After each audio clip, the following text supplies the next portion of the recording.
Marriage is complicated. I vomited on the spot. I was like, immediate divorce. That's why they're here to talk about it. And he thinks that burping is unacceptable, but farting is fine. Nicole Pellegrino. My thigh sweat is chafing together. Caroline Crawford Patterson. You're making it so difficult for me to do anything here. Honey, we're home. Guys, welcome back to episode 4 of Honey, We're Home. This is our first episode that we're recording after officially being launched. So I want to tell you, because Nicole brought these cute little sodas. I walked in and saw these, and I had like this hard kombucha in my fridge, and I bought these 2 coffee cups that I was just going to put it in so we could do a cheers. Oh, but then, wait, let's do that. You want to do that? Yeah, that's better than the cute sodas. Also, you know how sometimes you have an idea that in your head's great and not reality? Yes. I was like, oh, it's cold outside. I was like, we can warm the kombucha up, which in theory doesn't sound terrible. Then I found myself walking in here looking for a microwave, and I was like... The people at Gotham Studio are like, these bitches. they were looking at me, and I was like, I just put it back in my bag. I was like, this is too much. I got here freakishly early. You're wanting to like do work in the kitchen. Also, like, I cannot comprehend. I'm still in shock at Caroline's outfit, you guys. We match. We really do, and that was not intentional. Here's the thing. I have the red Sambas on. Which I want. The whole outfit centered around these. Okay. Now they're way too big. I look like clown shoes walking around, but I was way too lazy to return them. Yeah. Because I had to sell the first pair because they were too big. Order a size down. And they were still too big? I was going to say, didn't you sell them? Okay. Half size way too big. You know, you can buy a little insert on Amazon to put in the toe if your shoes are too big. I'll link later. And then my little polo sweater, but I look like Gen Alpha version of Christmas, and Caroline looks like Cindy Lou Who when all grown up. Like, yeah, okay. And it's so cute. I like that. Yeah. So, the hard kombucha. Okay. This is... One day I'm going to get us, like, special mugs. This is perfect. So that we're always here with our little mugs, and we're not just drinking out of... I don't even know what this says. Whatever. It's from not a gas station. Those don't even exist here. It's from a bodega. We're officially cheersing to launching. The first 3 episodes were pre-recorded. This one's timely. You're going to be hearing timely from here on out. And you guys can actually offer up feedback and suggestions each episode, because we'll actually take them into account because we'll be recording them in a timely manner. Okay. Cheers to us and to everybody listening. You guys rock. This is fun. No, you guys rock. This is the best. Oh, sorry about the sipping in the microphone. Speaking of feedback, we learned not to sip into the camera. And I don't know if you experienced this, but people that DM'd me notes, I was like so crazy because we already like had that feedback about ourselves. So I kind of like it. We're one step ahead. We know we make very annoying noises with our mouths. We edit that out. A lot of it we literally edit out. So if you hear some, it's just because we do it so much. I do this clicking thing before I start talking. But I've never. And I really need to stop that. Very self-critical of that. You sip directly into the microphone. And I hear the liquid going down my throat. So we're working out the kinks. And to those of you who were upset about episode 2, that like never went live at first on a couple Tuesdays ago, we're very sorry about that. This is a low budge project. We're kind of like the tech guys behind the podcast. Yeah, honestly, it's just beginners issues. When we switched to provide video, since we didn't have it for episode 1, it knocked all of our stuff off all of the platforms. Right. And so we were on the phone with support for like 6 hours. 6 hours straight while Caroline was at her in-laws' house for Thanksgiving. I was like, your in-laws are going to be done with you. You were just like, had to ditch the in-laws. I mean, I had to work, which is fine. But I was up until like 1 a.m. to make sure everything went live because I still have the anxiety about it. And then at like 6 a.m., something went wrong. And then at like 9 a.m., something more went wrong. And we were like, oh, God. But we fixed it. But we're sorry. So moral of the story is we put in so much time and effort. Caroline and I know way too much about a podcast RSS feed that I never thought I should or would know. We know way too much about the behind the scenes. One day when we're big and have millions of you listening, we're going to hire for this. But until then, we just got to grow.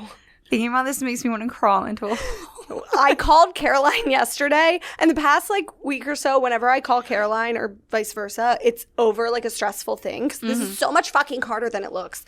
And Caroline answered the phone like this. I've never been answered the phone like this before. She goes, hey, the most annoyed, expecting the worst.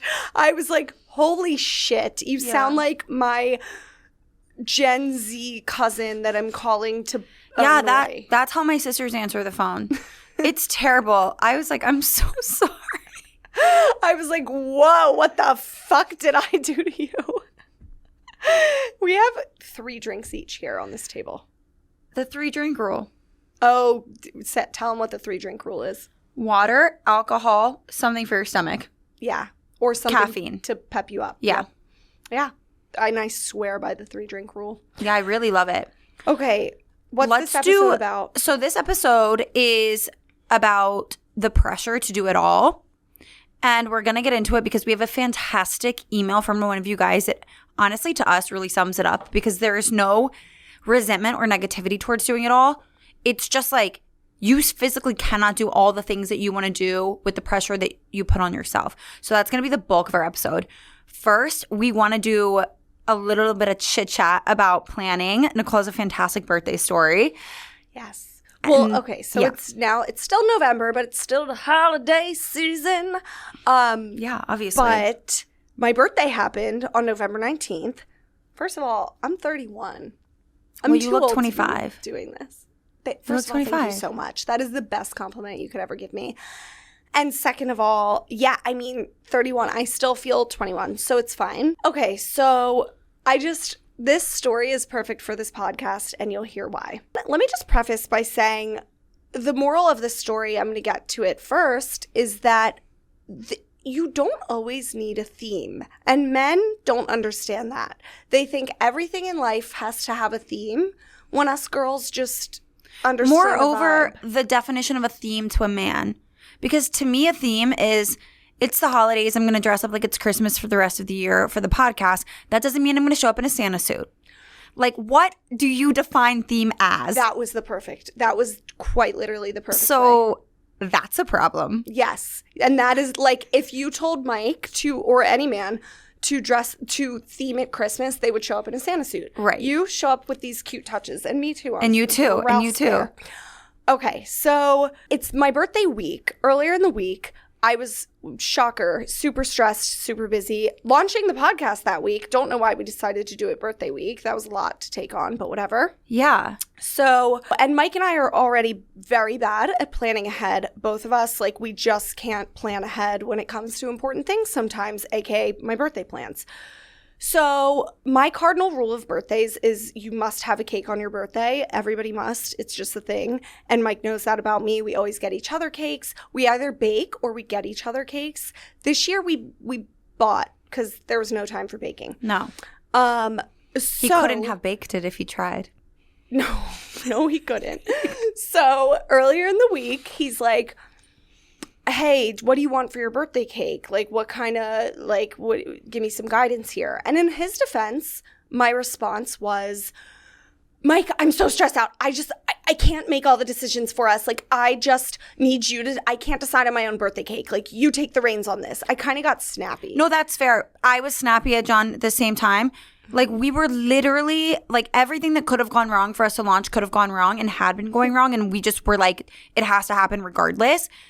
It was 21 out of 24 hours of each day was us working on this. Yes. And John was like, why don't you push to next week? And I snapped at him. And I was like, if you're going to talk to me like this, don't talk to me at all. Right. So it's fair. It's Right. Well, and this goes into a larger issue too. I think you probably feel this too. Sometimes I get decision fatigue in our relationship because I'm making a lot of the decisions. Oh my God. Is this a term? Because John was just saying this the other day. He was like, I get decision fatigue.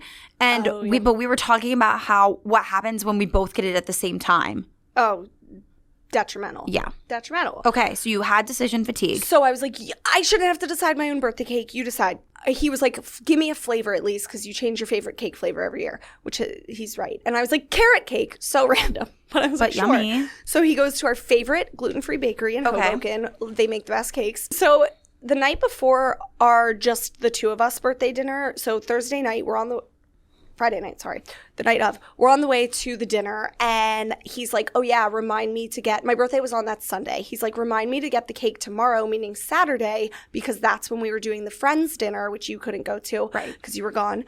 I know. That was like a pointed. No, but he's like, remind me to pick up your cake tomorrow, because before the hours of like whatever, because the place closes, and I want to do your cake with your friends. I'm like, okay, great. And then I'm like, oh yeah, by the way, like what'd you end up doing for the cake? And he's like, oh no, I want it to be a surprise, like, but it's really a really cool theme. I think you're gonna love it. I go, what? I'm picturing like a white carrot cake, some like icing decorations, but like simple, simplistic, just a cake, you know? Like the cute, like Chantilly themed stuff we're seeing right now. Yes, which, looking back, and you made this point, you go, how is he actually supposed to know that you want a Chantilly themed cake? Or not themed, but Chantilly vibe cake. Right. So anyways, I'm like, he probably thinks it's a grandma cake. Right, exactly. Yeah. Men would never know. So I'm like, okay, like, let's play a guessing game. What? I go, theme? What do you mean theme? And he goes, no, you'll like it. It's like something you do a lot. And I'm thinking, I'm racking my brain. I'm like, I like the sport tennis. I don't get to play it a lot. That, like, I hope he didn't do like a tennis themed cake, but like if he did, whatever. I walk Louis a lot. Like, what is it, a walking Louis themed cake? Oh, a cake with Louis' face on it. I would have loved that, honestly. That would have been a good theme. Anything with Louis. So I'm like, okay, something I do a lot. And all of a sudden, heart sinks. I go, Mike, it's not like a social media themed cake, is it? Like a TikTok themed cake. Turns to me and goes, well, no, not TikTok. I go, Instagram? Like, he goes, well, I feel like you would like that. No? I go, oh my God. Mike got me an Instagram themed cake. No, but you don't understand, because it wasn't like Nicole's Instagram theme. It was like, if you went to a party at the Instagram office in San Francisco and they had an office cake, that's what it would look like. It had a big fat logo of the Instagram and the icing was like the pink and the orange blended together. The icing looked like a 11-year-old's birthday. Not even. Like, 11-year-olds are cooler than that. I don't think the 11-year-old would want that. And you might be sitting here thinking... Because Simone what would Simone say? No, Simone would be too cool for it. So it was a 3-year-old's cake. We're the best chance of getting away with it because we're old. It said, happy birthday, Nicole, big fat Instagram logo on it, and the colors of Instagram. And he was like, it was cute. He kept being like, well, they're doing this thing with the icing. I thought, like, it'd be cool with the colors. They're going to, like, dye the colors. Like, he was so into it. Yeah. And listen, it's just so him. Like, my siblings were dying laughing. They were like, that's so Mike to, like, panic last minute and, like, get an Instagram-themed cake. I really think you like it. They just... Men are men. I don't know what to say. Like, it's... The brain effort literally went into it. Right. Like, so you can't be mad. You just have to laugh because it's like, it's almost a little sad. Like, it's cute. Well, and I think it's adorable, but also I was like, what the fuck? I mean, it was the best tasting cake I've ever had. It was so good. And if you are the bakery and you're listening to this because they like know us, you did a wonderful job. You understood right. You said the assignment. Cake was delicious. I go, Mike, who came up with the theme? Was it the bakery? And he goes, no, I came to them with it. He went to them with the theme idea. So they did what was asked of their client. It's just so hard because you don't want to, like, I would never want to hurt their feelings to be like, you tried, let me still hurt your feelings. But I think to go afterwards and still be like, by the way, this was hilarious. Like, one year, John got me a cake for my birthday, and we were in Charleston for it. And this bakery in Charleston did our wedding cake that doesn't do wedding cakes. So, like, we did it differently through them. So it's like a lemon cake with a lemon icing was the one that I wanted us to cut and eat. Yum. So he got them to make that lemon cake for me for my birthday. It was my first birthday when we were married. Cute. On it, though, he had them write HBD Queen. No. Immediately no. And he like put it in front of me with my sisters, and we're just staring at it like, what? It's cute. It's like they're so close. Yeah. They're so close. The flavor, got it. They don't understand. You could just, since we are so extra of people, they think that's what we want. You could have just written happy birthday, Caroline. And I would have loved it. To them, though, I think sometimes creativeness gets lost in their brains. Like, yes. I'm not sure. Like, Mike and John both thought those things were creative. And I think that's the part that's funny to me. Like, literally no shade. Like, yeah. No, Mike got artsy. He was like, they're going to... That to them is artsy. The icing dyeing process. That's to them is innovative. But to us is like what you would pick out of the Publix roster. Like, of the... Yes. Cakes. No, truly. And it was well done. Well, then, like, I don't know. Allie was like, you and Allie were like, take the logo off. I was like, I can't post this cake. I can't. It sounds so bad. No, it's really funny. John they this year have different brains than they us. do. John this year got us Broadway tickets for my birthday, and I was like, great, because he'd never been to a Broadway show, and he acted like he put all this thought into it and got the tickets, and then was like, it's Wicked. And I'm like, oh great, like you're gonna love it. Like, he's like, what do you mean? And I'm like, well, because I've seen it before. Like, duh. He's like, no what? I'm like, you're half listening, because every single time I say you should see Wicked, it's because I've seen Wicked and it's a good first Broadway show to see. Yeah. And I'm like, no, but I'll love to see it again. Hot take. Sorry, I hated Wicked. You didn't like it? Like, did not like Wicked, and I'm the only I don't person think in the John's world. going to be like a great Broadway guy, so I think if there are certain ones he's going to like. Okay. If that makes sense. You got to be a Broadway person to like Wicked. But I just think the singing is amazing. Is good. And that's what I fell asleep. Oh, you fell asleep? Yeah, but I also might have Crazy. narcolepsy. Like, literally, we think I have it. That's a whole other story. Mm-hmm. But wow. I just like a show where there's a lot to look at all times. Like, I have to be very occupied. That's fair. Mm-hmm. But even then, I was like, you were kind of creative, but like you just didn't. Like, it's just funny. It's just funny. That's all I can say. It's just and the effort, like you said, the effort's there. They mean so well. They just have such different brains than us. They have some very different brains. And you do have to give direction. And that's what I learned from that. I said, listen, next year I will tell you what the cake should look like, or I'll provide some inspo. It's similar to like with picking out your engagement ring. Yeah. Like, I gave Mike 3 options. I said, I love all of them. Pick your favorite. Thank God. Holy shit. But like, you just give a plethora of options. Still let them pick their favorite. That's the best way to do it. That's the best way to do it. This year, I have a friend that has the same birthday as me, and she just sent them to pick the cake up. She was like, this is where you should get it. That does that. You sent that cake with the hearts on it that you were like, what, I like that. So cute. That's the cake we had this year for our birthday.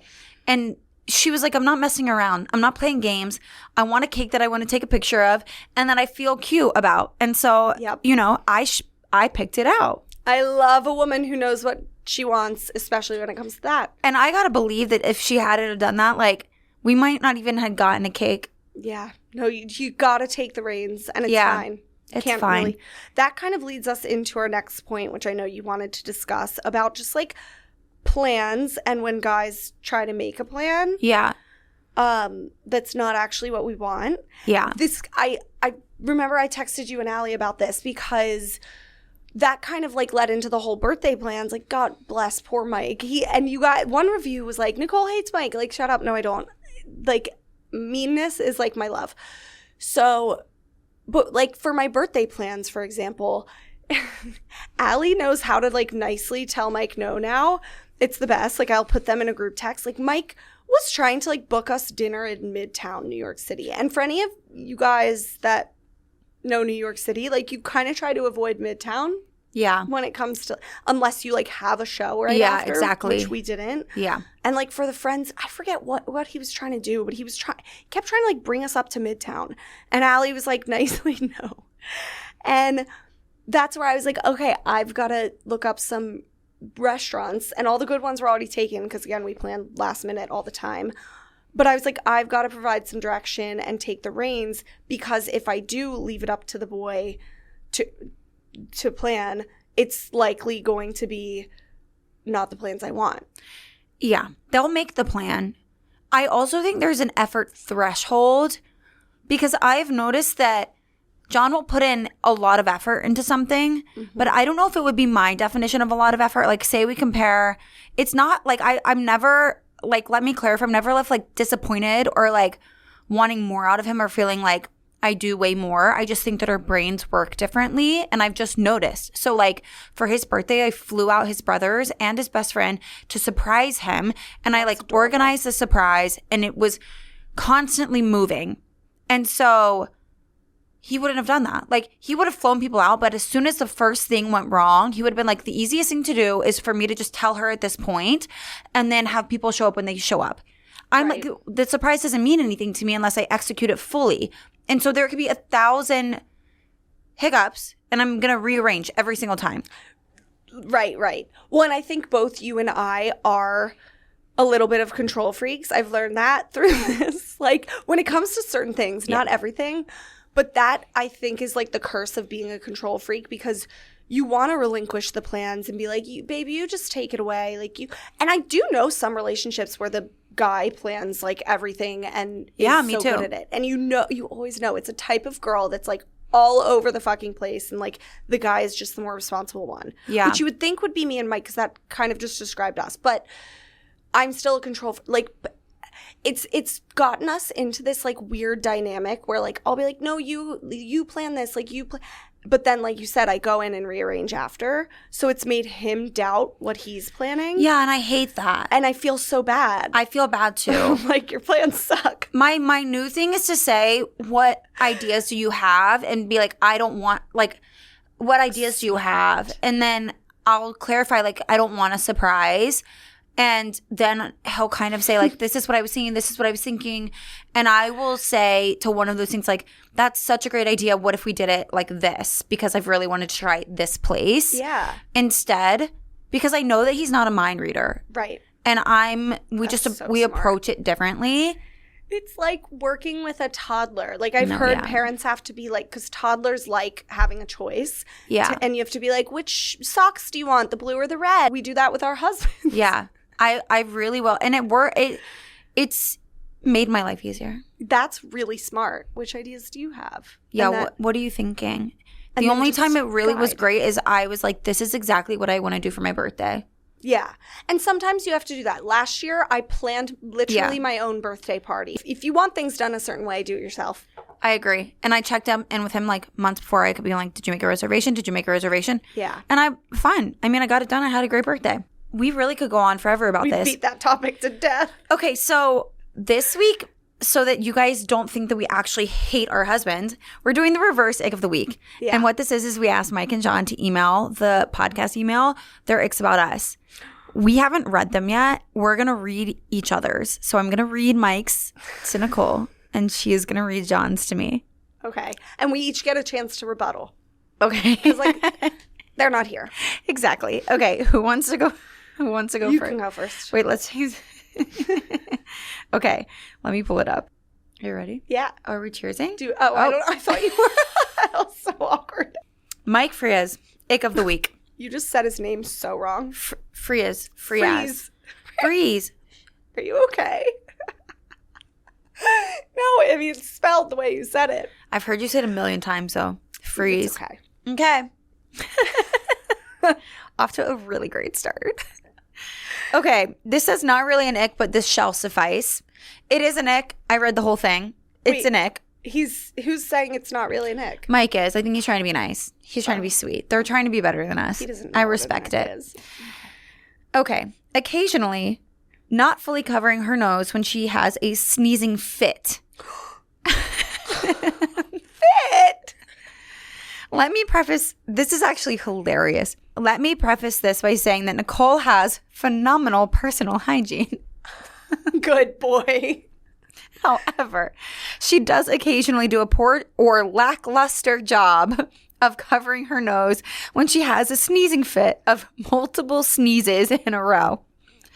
I will give her the benefit of the doubt since I am pretty sure she is allergic to Louis, who was supposed to be hypoallergenic. Yeah, we got bamboozled. Right. But as a germaphobe who hates being sick, the feeling of being sneezed on or the thought of germs percolating in the air or on our stuff really makes me feel some type of way. Then in parentheses, crying emoji for the Gen Alpha. Oh my God, witty. Whoa. Witty. So witty. Whoa. I like that. He wants to specify what kind of crying emoji he's putting out into the world. Alphas. Right. That's if you know, you know. Because we have so many Gen Alphas listening to this podcast. But Simone will know. For all the Gen Alphas, who's your biggest fan, by the way? I got to tell you that later. She's the cutest. She's your biggest fan. It's so cute. I'll play the clip. Okay. Wait, oh my God. Okay, first of all, I'm so dead. How did I know this would be it? Okay, first of all, sneezing fit. Whenever I sneeze, I do it into the arm like a normal person. Sorry, I'm not shoving my entire face into my arm because I'm wearing a full bead. He said occasionally you miss your arm. Sometimes, yeah, my arm is a couple inches away from my face and I'm not. I swear, like, goes into a fucking igloo and to sneeze. Like cocoons himself to sneeze. Sorry, I'm not going to do that. Yeah. I'm not going to develop a fucking shield of armor for a sneeze every time. Fair. And second of all, he before I even begin, like, I'm just, like, winding up to sneeze, he literally, like, screams at me. He's like, cover. So now it's like he doesn't even give me a chance. He doesn't even give you. Do you think this is how they feel when they listen to our icks? Yeah. Poor guys, probably. Yeah. Honestly. But our icks are, like, so irrational that, like, they can't even rebuttal. I agree. I agree. If you listen to ours, they're like, bro, I'm sorry. She's just crazy. Yeah. Like, you can't even be mad. You can't, like, argue it. Yeah. We're just nuts. Yeah, we're just crazy. Wait, that's fucking hilarious. I could go on and on, but he's wrong. I'm right. Bye. Bye. The sneeze is so funny. Okay, let me pull up John's. It's in the email. The way it's written. My ick of the week is spillage. The title. My wife seems to find a way to get liquids from her cup onto whatever surface is near. Now, before you say, that's just an accident, it shouldn't be an ick, imagine your favorite sweatshirt or your next fave all ruined. Couch stained, airplane seat with red wine spilled everywhere because being aware of your drink is too much to ask. Go off, John. I love her, but I love her butt. The butt. I love her, but every time she spills food, drinks, or drops makeup everywhere on the rug, it's so frustrating and my ick of the week. Thanks, John Patterson III. He always has to add the third. That's going to be mine next time. It's literally someone on a wedding invitation. They're like, is this right? I was like, I hate to be annoying, but you have to add the third or he's going to get upset. Okay. Who the fuck do you think you are, John? No, literally.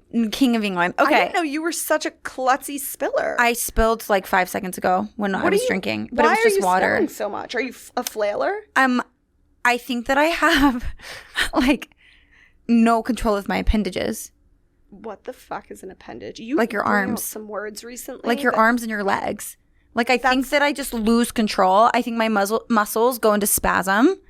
Like I literally will be holding a fork and it will just like my hand will twitch and the fork will spiral and the food will go everywhere. Oh yeah, that's an illness. I'm trying to tell you. So when we were on the airplane, there was some turbulence. And I tried to grab the cup, but instead of grabbing it, I like slipped it. And so it flew and it went all down my outfit. And I had to go to the bathroom with like red all down my white sweatpants and my sweater. And the guy next to me started handing me napkins. And it turned out he's like a Delta executive. Nice. I'm like, this could have happened to anybody.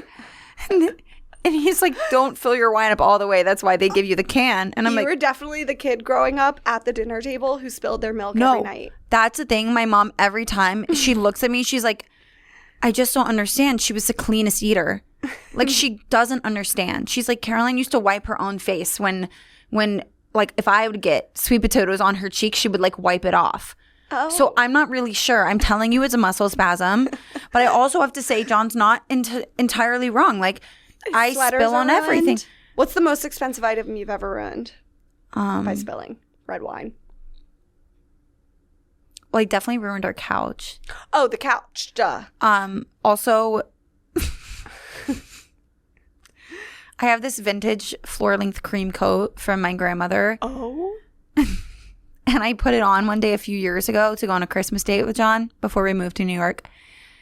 At this like place in Charlotte that was literally steps from our apartment. Mm-hmm. So we leave the apartment. We walk the few steps. We get into the little market area. Immediately, there's this little pop-up bar in that place that we like. On the side of the market closest to our apartment. So we get a little holiday drink. I don't even think I left bar before I dumped the drink all down the coat. That's so depressing. And John just was like, oh my God. And I'm like, well, we'll just keep going. And he's like, no, we're going back home. We're going to get this stain out. And it didn't come out. That's like honestly the most depressing thing I've ever heard. Yeah. You need to be carrying around like stain stick tied to go. Mrs. Mouths. Mike carries that around. Oh, Mrs. Mouths. Mrs. Mouths. I have a large one at home. It's about this big. Oh, wow. I have a travel one. John has a travel one. Mike carries around tied to go like a psychopath. Yeah. And Mrs. Mouths is the only thing that works. I have a stain on these pants. I mean, I have a stain on that coat. I have a stain on literally. I've ruined all of his clothes. Another reason you are Mike, because Mike spills a lot, but he's like really good at getting stains out. Like I couldn't tell you how to get a stain out. Yeah, absolutely, because you can't be a spiller and not a good stain remover. Yeah. Also, my mom was a laundress, so I have some skills. Since you guys, some of you accuse us of hating our husbands. No, I'm kidding. No, but they do. But we're going to do turn-ons of the week this week, okay? Okay. But icks will come back. Don't worry, because I still have the ick list. Turn-on of the week for Mike. The best, I mean, he's really being the best dog dad lately, and it's literally so hard with Louie. He's a lot of work. He's a big dog in an apartment that needs a lot of exercise, Louie is we've made him like this, so I really can't fault him.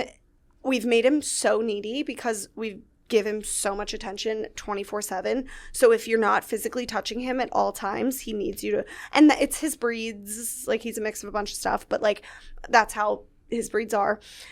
He is so needy. I need to hire a dog walker during the days. Even when I'm working from home, he needs a long walk. Working on that, but Mike has just been really holding down the fort. Like I'm in the city left and right, and I do the morning walks with him, like a long morning walk after I work out and stuff. But then like Mike's been doing midday and after work. And those are like the longer ones, the dog park sessions. It truly looks to our neighbors like I'm just like the neglectful mother that just doesn't exist. But they know that's not the case. They know I just work 85 hours per day. Yeah. And I thought about this, and I think, like, correct me if you guys, other dog parents out there, correct me if I'm wrong. I really think like the guy in the relationship always does more work with the dog. Like that's just the thing. Yeah, because I remember like growing up, when you get a new dog, it's like your dad is like, I'm going to be the one taking care of it. Right. You know that narrative where it's like your mom wants to get a new dog and your dad is like, no, because I'm going to be the one that takes care of it. I mean, literally my own dad like takes care of their dog the most. I think it really just is, especially because the women, well, we don't have kids, so I don't have an excuse yet.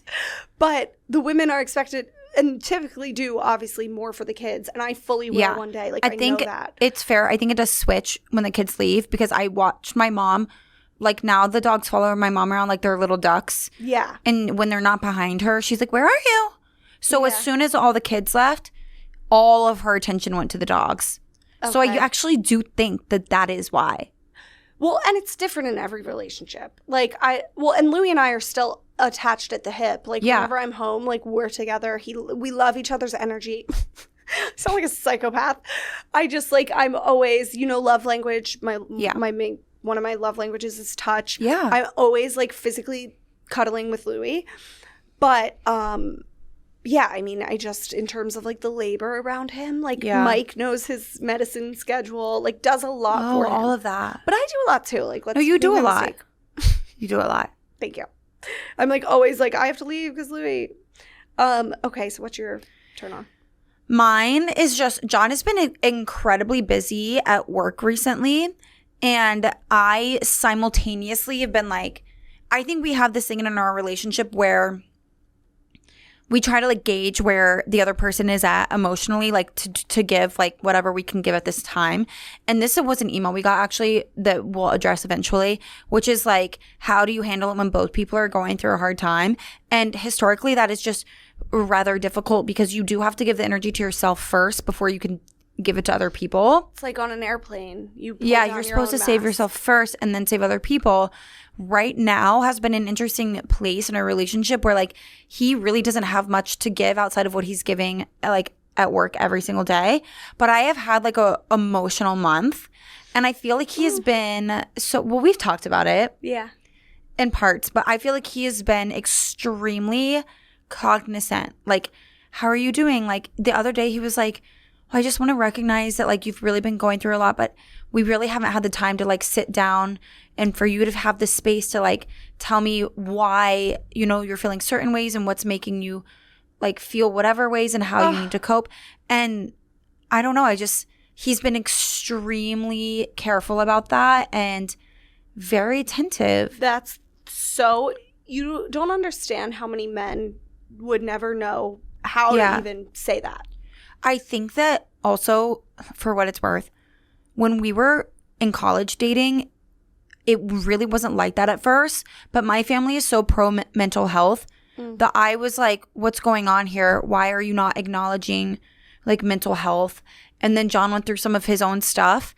And it was like a conversation that we had that was like, this is extremely real. And we've got to be extremely aware of how each other are feeling. Otherwise, it gets to a really like hard, tough place that's a lot more difficult to come back from. And it's not even about with each other. It's just like, you know? Yeah. And so I feel like he has really taken the time out to do that, even though I know that he's also himself. Yeah, he has. Is he in therapy? We did premarital therapy for like 10 months before we got married and then haven't found a new therapist. Are you going to find one for the two of you? Yeah, definitely. I love that. To me, it just doesn't copy. It doesn't hurt. Like, if you can't go, honestly, I think it's like because you're scared of what you're going to find out, either about yourself or the other person. Mm-hmm. Because I've never heard of somebody like breaking up because of therapy, right? Especially over something that wasn't going to naturally transpire anyways, right? There is no downside. It will only get better, right? Like you'll only work on communicating, and whatever issue, or prevent any issues. It doesn't have to be like when you're having issues, you go to therapy. I think the best time to talk about things is when you're not actively having the issue because you kind of have a level-headed conversation about it. Yes, is it volunteering to make yourself emotionally raw and vulnerable? And like, yes, is it emotional work? Yeah. But if you're not willing to do that, why are you even married? Yeah. I love that. I remember you telling me that you at one point were in individual therapy and you and John doing couples therapy. At the same time. Mm-hmm. And I was like so jealous and bingo. Like that was my favorite. I need to, on my top of my priority list for months now, I just keep procrastinating, has been finding a therapist just for me because I do need to unpack a lot of just Nicole. But I also love the idea of a couples therapist. Yeah. Like just for fun. I like it when it's the same and it doesn't have to be. But for me, I like it because I think it was the same person.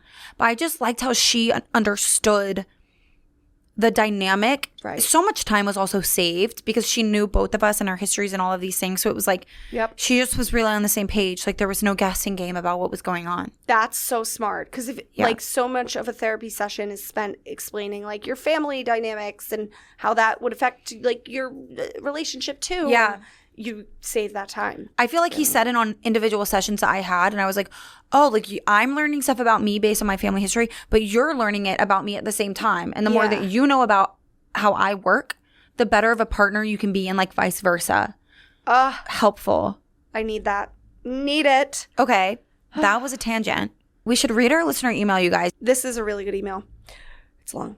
First, I'm so happy you're doing this podcast. I've listened to you both and literally inspired my wedding in so many ways. I read the letter and I love this topic because now I feel like now that I am a wife, I am struggling to live up to the pressure.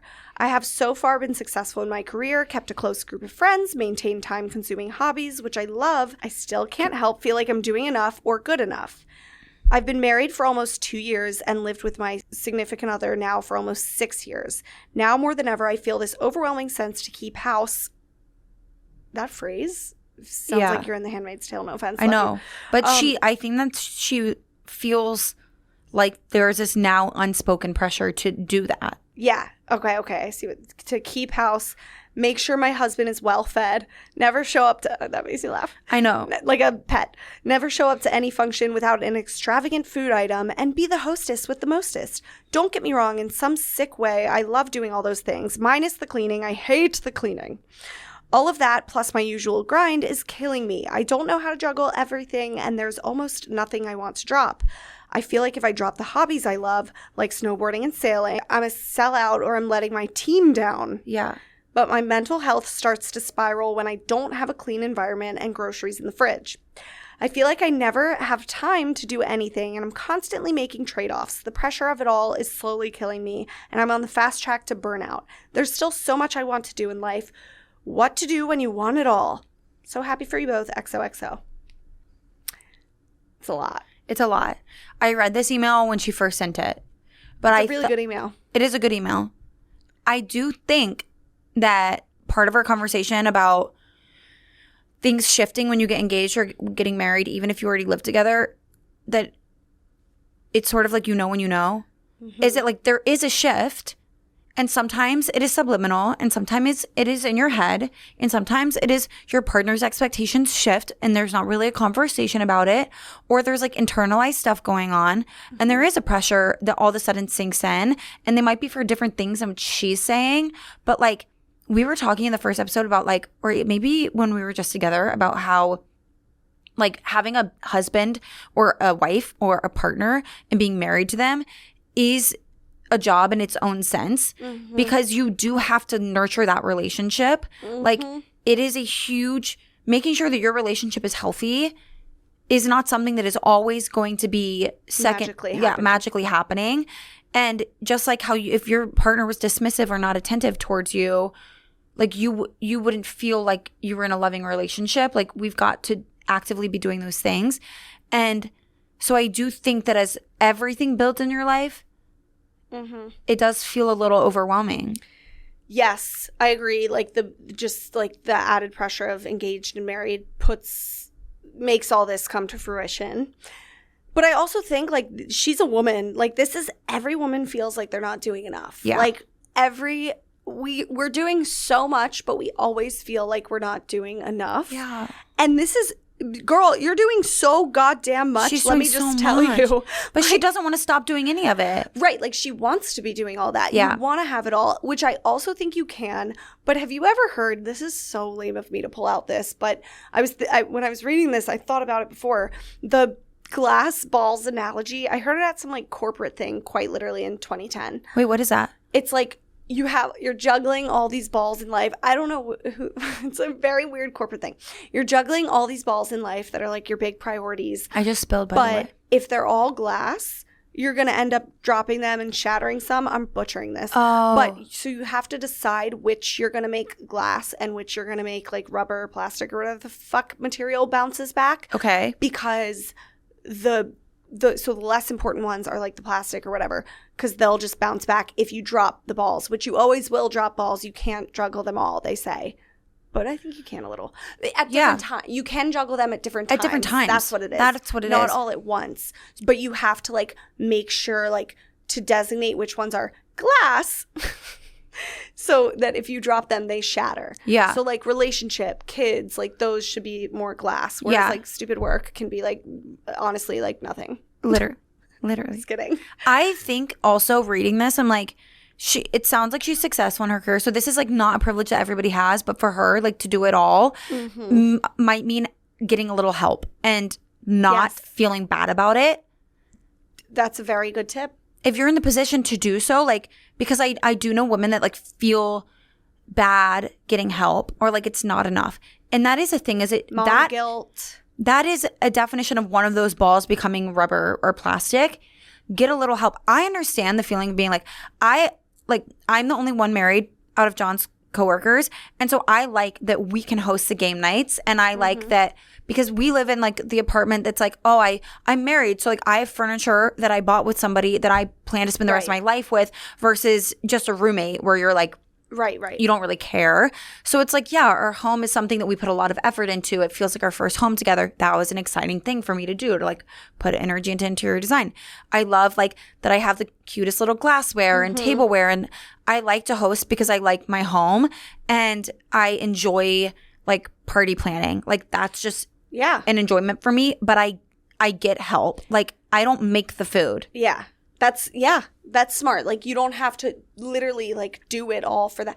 I love your point about having help. My favorite, you call me privileged, call me whatever, but like if you're both working full-time jobs, you have a dog, you have other social life capabilities, whatever, I don't even care.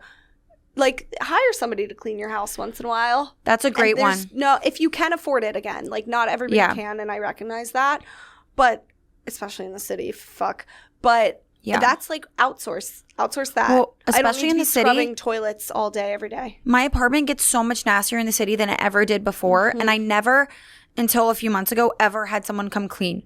Yeah. And all of my friends are like, that's crazy that you haven't. And it's like, I don't know. I just felt like, why should I have someone come clean? Like, to me, that's a sign that I like wouldn't do it myself.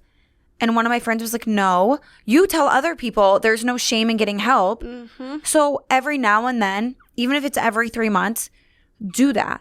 Yeah. You know, because if she feels disorganized in her space, which I do too, it's like I would rather not go out to dinner one night so that I could have someone come clean our apartment like once every few months, so that I feel like I'm not putting that on my to-do list as well. Yeah, that's a good point too. I wrote down like, don't be afraid to say no to things. Like if I get like that too, like if I feel like my apartment is spinning out of control, which is 24/7, especially with Louie. Sorry, I'll stop complaining about having a dog. But I don't be afraid to say no. You might have FOMO, but like you just take some time to yourself to get your affairs in order and your apartment in order. Like that will help you so much more than going out that Friday night. I agree. Don't be afraid to say no. And also, I've got news for you. No one is doing it all at all times at the same time altogether. No. People make it look like this because social media makes it look like everybody is doing it all together, and the lifestyle TikTokers with their cute little vlogs of their cute little apartments. No, nobody's doing it all. And so do what you can. Outsource when you can. Outsource. And also, and the rest of the stuff is okay. Don't overthink things. Like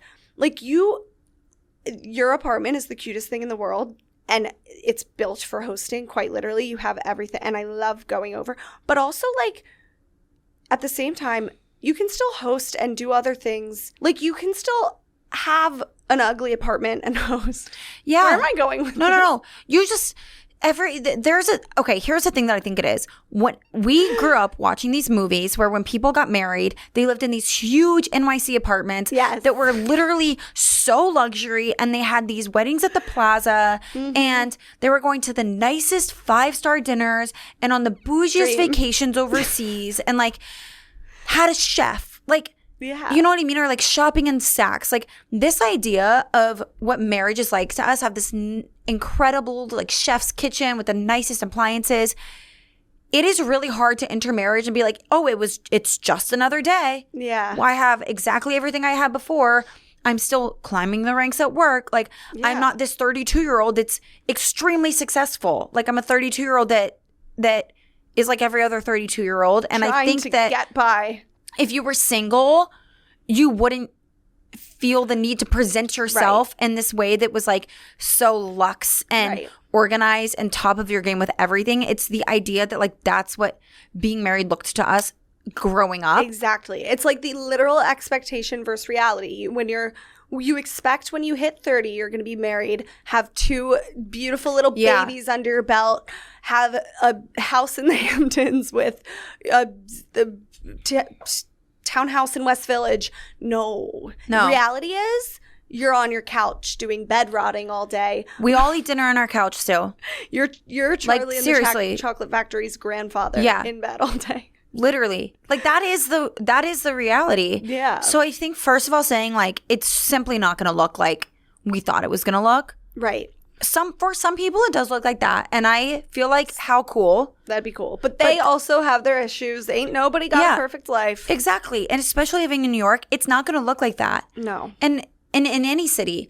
And it's honestly like just do what you can do, and then outsource. And these are some of the things that I did. Like when we moved here and we don't have a washer and dryer. Right now you don't? No, so we send our laundry out. That was such a hard thing for me to say, we're going to spend money on doing that.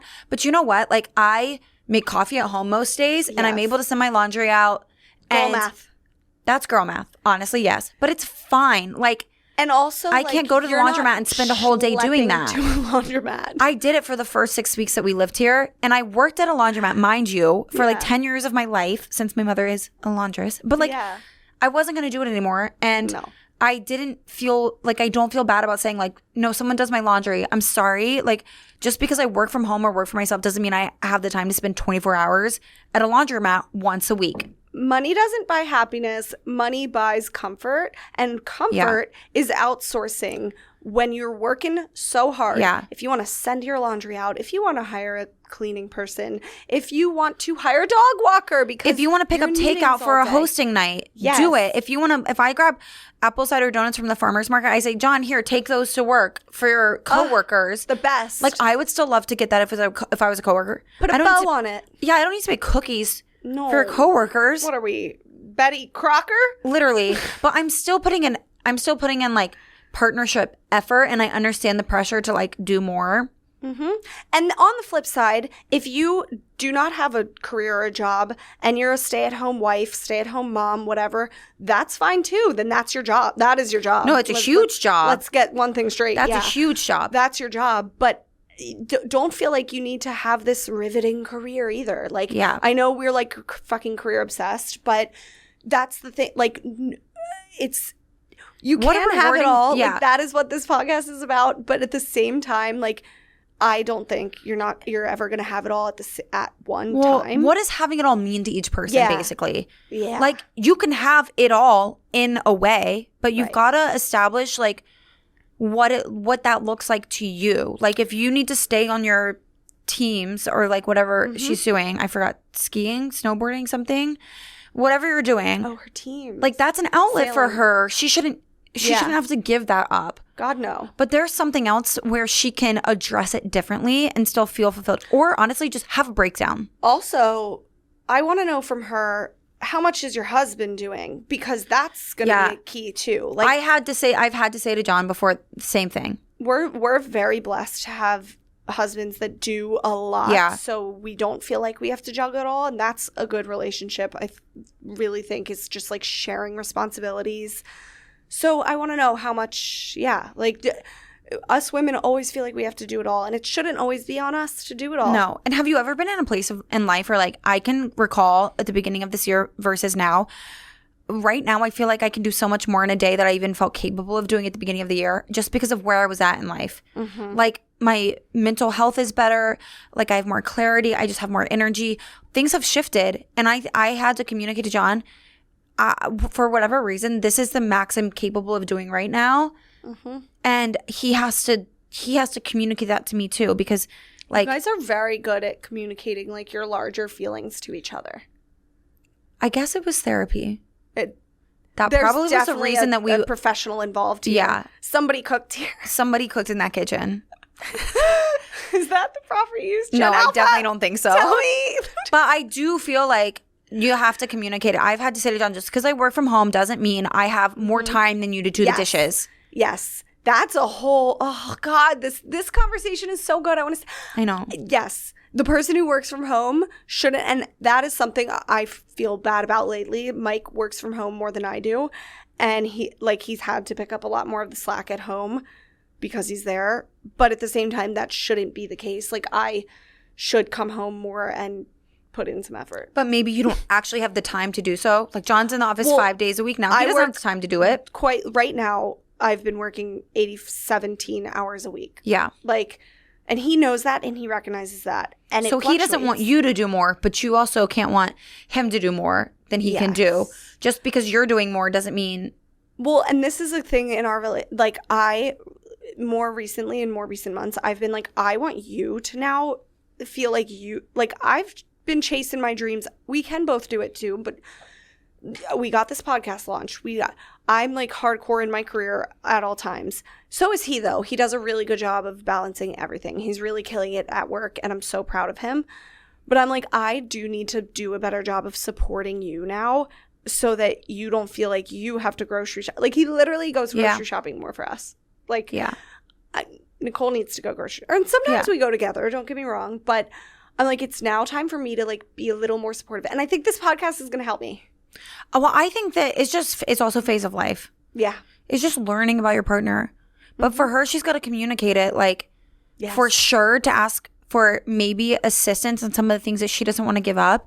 Maybe she could get a little help in it right now, because being on the verge, when you admit that you're like on the verge of burning out, you've probably already burnt out. Mm-hmm. You're just in denial about it. You know the feeling. Yeah. You already have. You're just now getting to a place where you can admit it. Mm-hmm. And so you already do need some rest. Like, you already do need to take a step back. Being burnt out is the worst. One time, you get irritable. One time I listened actually to the sermon that said if you're burnt out, you can actually be burnt out for like 2 years. And I was like, that's, maybe but I went through that. And I think that when I say earlier this year, there was like a point in March and I was like, oh my God, I'm not burnt out anymore. I literally liberated. It was the craziest thing. And as soon as I acknowledged it, I was like, this is very real. But the burnout can last years. The psychic that I keep referencing in every episode told me, for the two of us, actually, she gave you a prophecy. She was like, the more you guys need to consider yourself as like artists. Oh yeah, I like that one. And she was like, the more you can step back and like pull back and spend time like alone on your creativity, like in nature, the more successful you'll actually be. Versus she was like, I know you're a type of person, you feel like you have to be booked and busy in meetings, doing this, that, and the other, which is so me. She was like, no, but you will have such a bigger payoff in your career and life if you just like take time and sit in silence. But what does she mean, nature? Like, literally, she was like, go for a hike. And I was like, where? On the Empire State Building? Like, I'll go to the ocean. Yeah, I just need. They say you're supposed to like. Oh, so New Year's. We need to plan that. I actually found a house. Also, we have absolutely no time for our game. First of all, I made really cute plates and I forgot them at home. So then I stopped by the CVS and I made. That was a different one. This is why I love you. Okay. Okay. I promise I'll remember them. I mean, they're still like really DIY vibes, but this is with this Sharpie and plate from the CVS. You're Martha Stewart. For writing on a plate?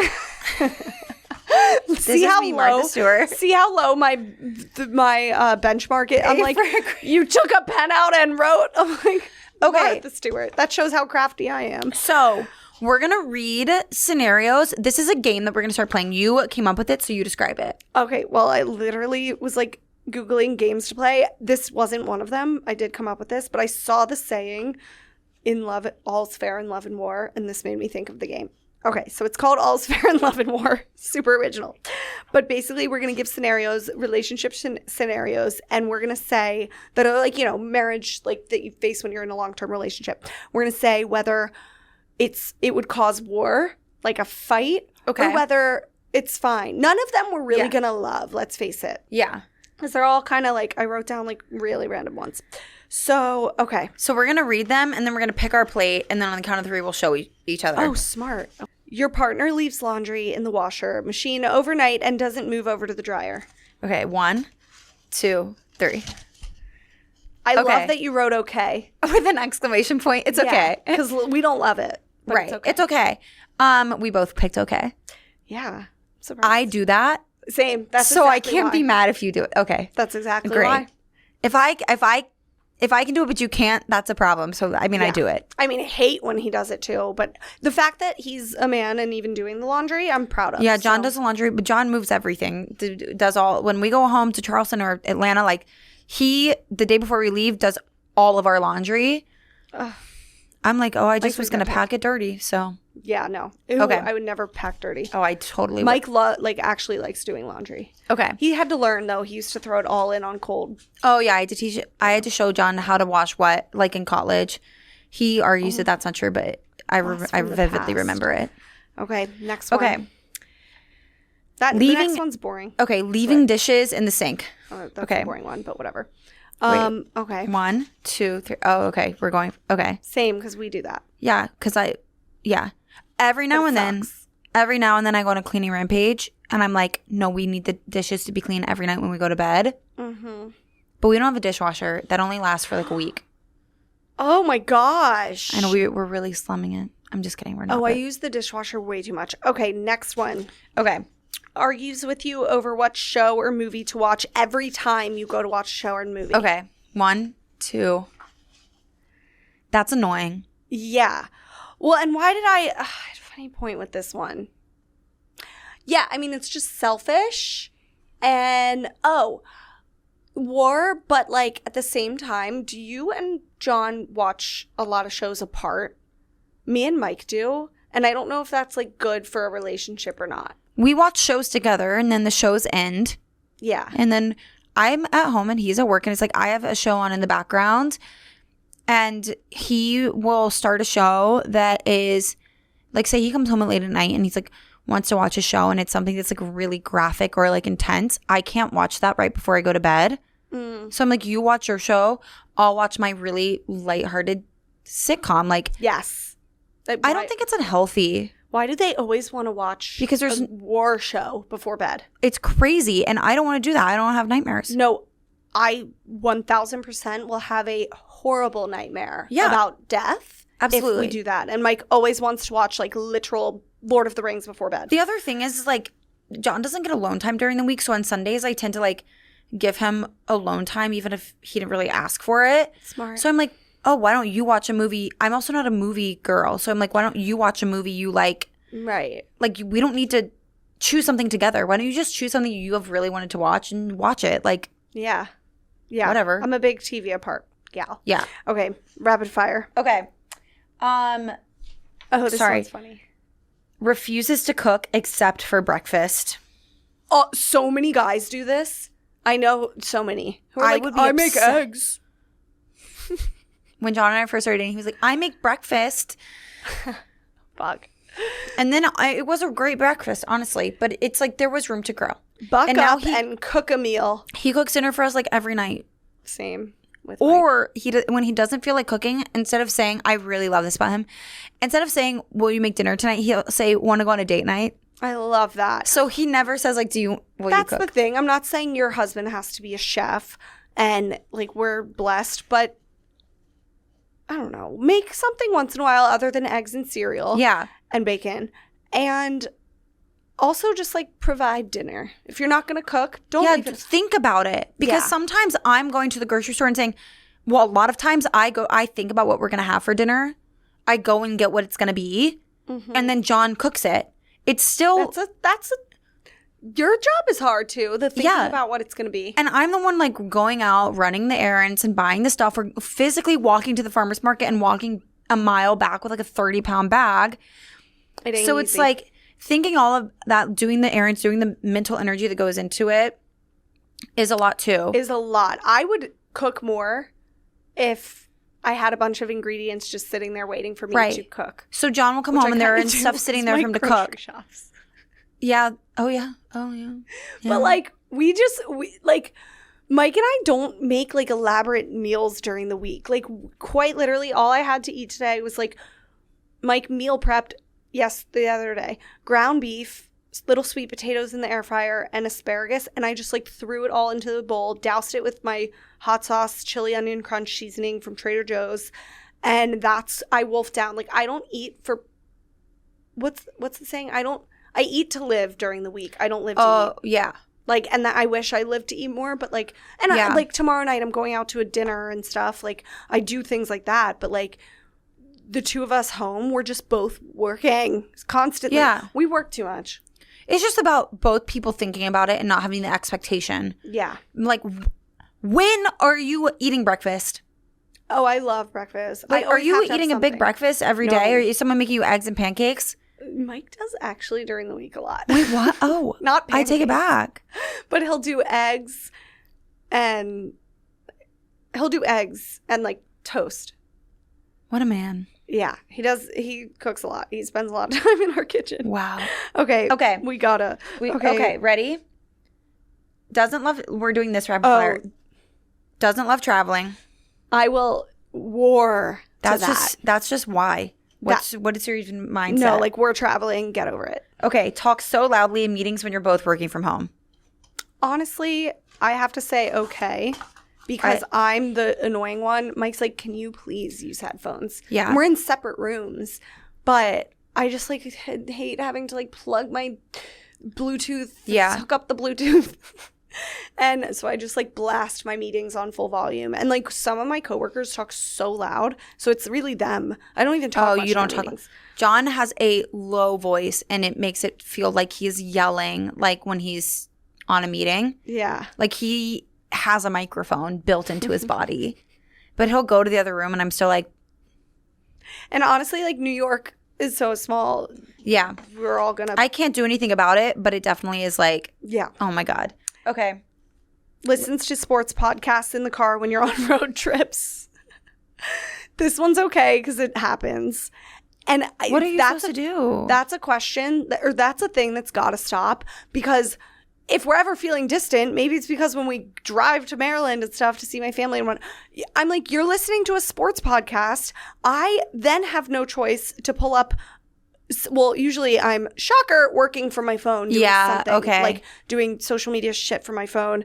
Again, just because I work in social media doesn't, want my cake-themed radio. Yeah. But like, I'm usually working or I pull up a show on my phone and watch it from the passenger seat. I love watching a show. I was going to say, but I was scared to get judged. But no, if he's listening, the only time I do it is if he's insisting on listening to his loud sports podcasts. Yeah. In which case, you can't expect my ears to ingest that info. No. So yeah, I'm going to watch a show. If you're driving and trying to talk to me and hang out and I pop on a show, then that's fucked up.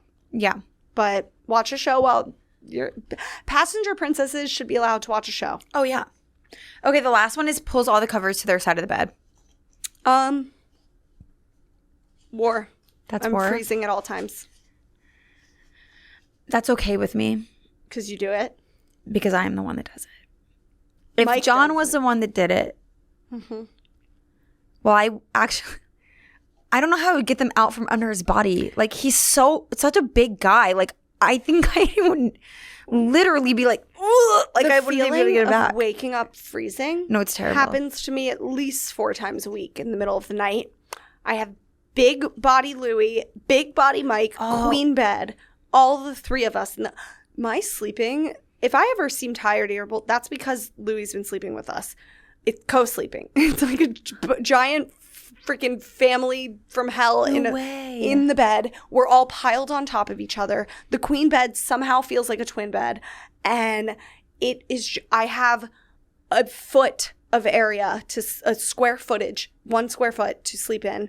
And then I wake up with absolutely no covers. It's hell on earth. That actually, I can't sleep cold. I have to be, I guess the only reason I say it's okay is because John doesn't like to have covers on because he gets hot and I need all the covers. Weird. Yeah. But I think that if someone pulled all of my covers, like I would be really, really mad. Yeah. We have 2 comforters on our bed. Oh, for that reason. Yeah. Well, and I'm just freezing. Yeah. Do you sleep with socks on? Sometimes I've tried to fall asleep with them on and then I kick them off because I can't actually be asleep with them on. I have to have them on.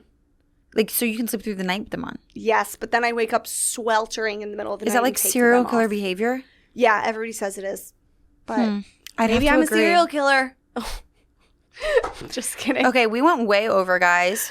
We're sorry, but we miss each other. We'll edit some little mouth clicks and things down, but hopefully our drinks weren't so annoying. we will see you guys next week. Yes. And look forward to a holiday-themed episode coming up. Oh, and we're going to talk about splitting up family, going to whose families over the holidays. Huge topic. Yeah, so 2 things we want from you guys is 1, email us about I would love for this episode that we're going to do holiday-themed and talk about splitting holidays. I would love some funny stories. If you have some funny stories or some like crazy stories, like, wow, you can't believe it, please send them in. Everything we read is anonymous. And then 2, please email us some of these like scenarios for Love or war. Actually, and 3, send us some of your icks. You have homework. You have homework. Send us some of your icks. Yes. I would love to know other people's icks to include in Love or War. Yes. Is that it? Like, is that this? Yeah. Yeah. Exactly. Perfect. Okay. Homework assignments actually, we're recording in a couple of days, so do right now. And yeah. Thank you. And thank you. We're going to go have a drink at Margaritaville, so we'll see you next time. Our favorite place. We're like 87-year-olds going out on the town. Yeah. Love you guys. Love you guys. Bye.